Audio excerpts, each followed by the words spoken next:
నమస్తే welcome to our voice నేను journalist నవత త్వరలో జరగనున్న హర్యానా అసెంబ్లీ ఎన్నికల్లో కొంతవరకు కాంగ్రెస్ కి సానుకూలత కనిపిస్తున్నా కాంగ్రెస్ బీజేపీ మధ్య గట్టి పోటీ నెలకొన్నట్లు పీపుల్స్ పల్స్ సర్వే తెలిపింది.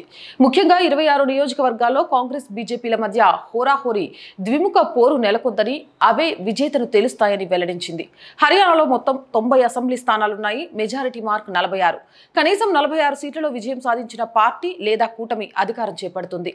సెప్టెంబర్ 20 నాటికి రాష్ట్రంలో నెలకొని ఉన్న రాజకీయ పరిస్థితులను పరిగణలోకి తీసుకొని ఈ ఎన్నికల్లో గెలుపోటములు అవకాశాలపై పీపుల్స్ పల్స్ నివేదిక ఆసక్తికర అంశాలను వెలువరించింది.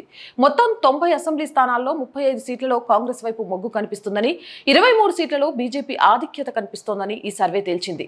స్వతంత్రులు 3 స్థానాల్లో, ఐఎన్ఎల్బీ బీఎస్పీ కూటమి మరో 3 సీట్లలో విజయం సాధించవచ్చునని అంచనా వేసింది.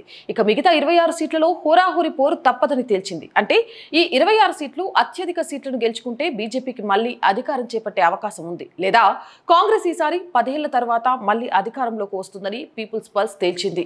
ఇక హర్యానా అసెంబ్లీ ఎన్నికలకు సంబంధించి బీజేపీ జాతీయ అధ్యక్షుడు జేపీ నడ్డా గురువారం పార్టీ మేనిఫెస్టోను విడుదల చేశారు. పార్టీ మేనిఫెస్టో సీనియర్ డాక్యుమెంట్ అని, బీజేపీ ఎప్పుడు తన వాగ్దానాలను నెరవేర్చిందని, ఎన్నికల సమయంలో హామీ ఇవ్వని వాటిని కూడా అమలు చేసిందని నడ్డా తెలిపారు. బీజేపీ నాయకత్వంలో హర్యానా మారిందని చెబుతూ 2014లో రాష్ట్ర తలసరి ఆదాయం 1.37 లక్షలుండగా ఇప్పుడు 3 లక్షలకు పైగా పెరిగిందని ఆయన తెలిపారు. హర్యానా ఎన్నికల్లో లాడో లక్ష్మీ యోజన కింద మహిళలకు నెలకు 2100, హర్ఘర్ గృహిణి యోజన కింద 500కే వంట గ్యాస్ సిలిండర్లు ఇస్తామని మేనిఫెస్టోలో బీజేపీ హామీ ఇచ్చింది. ఓబీసీ, ఎస్సీ వర్గాలకు చెందిన హర్యానా విద్యార్థులు దేశంలోని ఏదైనా ప్రభుత్వ మెడికల్ లేదా ఇంజనీరింగ్ కళాశాలలో చదువుకోవడానికి ఉపకార వేతనాలు ఇస్తామని బీజేపీ హామీ ఇచ్చింది. హర్యానాకు చెందిన ప్రతి అగ్నివీరుకు గ్యారంటీగా ప్రభుత్వ ఉద్యోగం లభిస్తుందని పేర్కొన్నారు. హర్యానా అసెంబ్లీ ఎన్నికల పోలింగ్ తేదీని ఎన్నికల సంఘం అక్టోబర్ 5వ తేదీకి వాయిదా వేసింది. వాస్తవానికి అక్టోబర్ 1న పోలింగ్ జరగాల్సి ఉంది.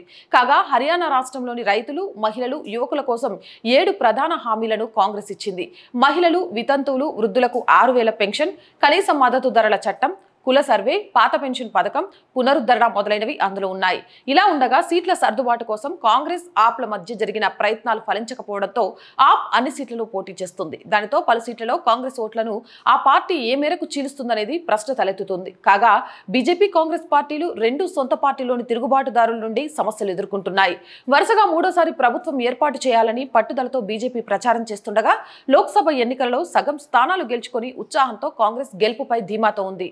ఇక హర్యానాలో ఏ పార్టీ అధికారంలోకి రావచ్చని మీరు అనుకుంటున్నారు? కామెంట్ సెక్షన్ లో పెట్టేయండి. మోర్ వీడియోస్ కోసం మన ఛానల్ వెంటనే సబ్స్క్రైబ్ చేయండి. ఈ వీడియో నచ్చిందా? లైక్ చేయండి, షేర్ చేయండి, సపోర్ట్ చేయండి అండ్ ఆర్థికంగా ఈ ఛానల్కి చేయుతగా నిలవండి. ఆర్ వాయిస్ ఇది మనందరి ఛానల్. ప్రతిరోజు మేము అడుగుతూనే ఉన్నాం, బట్ సహాయానికి ముందుకు వచ్చే వాళ్ళు చాలా తక్కువగా ఉన్నారు. ఒక లక్ష్యంతో ఈ ఛానల్ని ముందుకు తీసుకువెళ్ళాలి అనుకుంటున్నాం. ఈ లక్ష్యం ముందుకు వెళ్ళే మార్గంలో మీ అందరి ఆర్థిక చేయుత అనేది చాలా చాలా అవసరం.